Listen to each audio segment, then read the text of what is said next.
Bonjour à tous. La gifle électorale n'est pas interdite en France et le gouvernement de François Hollande peut se vanter d'en avoir pris une belle ce dimanche, car au-delà de la défaite du Parti socialiste, Aujourd'hui en France rappelle dans sa page de couverture ce matin que 2 départements symboles pour l'exécutif ont été repris par l'UMP hier soir, l'Essonne de Manuel Valls et la Corrèze de François Hollande.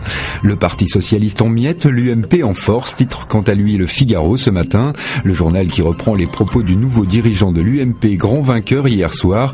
Nicolas Sarkozy estime que le résultat des départementales constitue un désaveu sans appel pour François Hollande. Perspicace, l'ancien chef de l'État qui reconnaît également que ce scrutin est un véritable défi pour la droite et qu'il faut accélérer la préparation d'un projet républicain d'alternance. Après la gifle, un nouveau cap s'impose. L'humanité voudrait voir s'installer en France une nouvelle politique à gauche et le gouvernement de rompre avec l'austérité. C'est elle qui, selon le quotidien, nourrit le désespoir et l'abstention.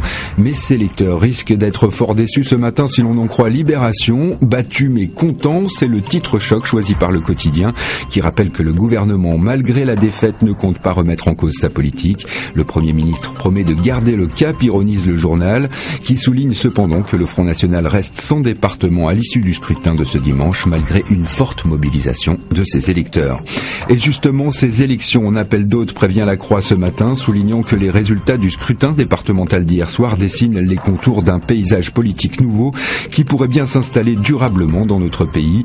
Une nouvelle donne qui se résume à ces 3 visages et qui marque la fin du bipartisme en France.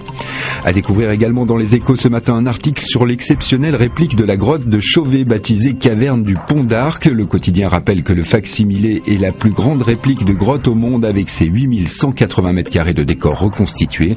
Le chantier aura coûté près de 55 millions d'euros. L'ouverture au public est prévue pour le 25 avril et la grotte devrait attirer près de 400 000 visiteurs par an. À lire également dans Le Parisien, l'ambition de Zinedine Zidane, l'ancien Ballon d'Or et aujourd'hui entraîneur de l'équipe de France réserve du Real Madrid, l'a dévoilé hier soir sur le plateau de Canal+. J'ai pour objectif d'entraîner les Bleus, s'est confié l'ancien champion du monde. Un jour, mais pas maintenant.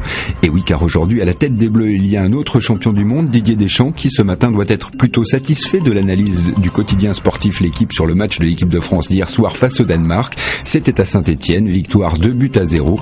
Un match instructif et joyeux selon le journal qui souligne notamment la performance du buteur lyonnais Lacazette, crédité de la meilleure note du match avec le Gunners Olivier Giroud.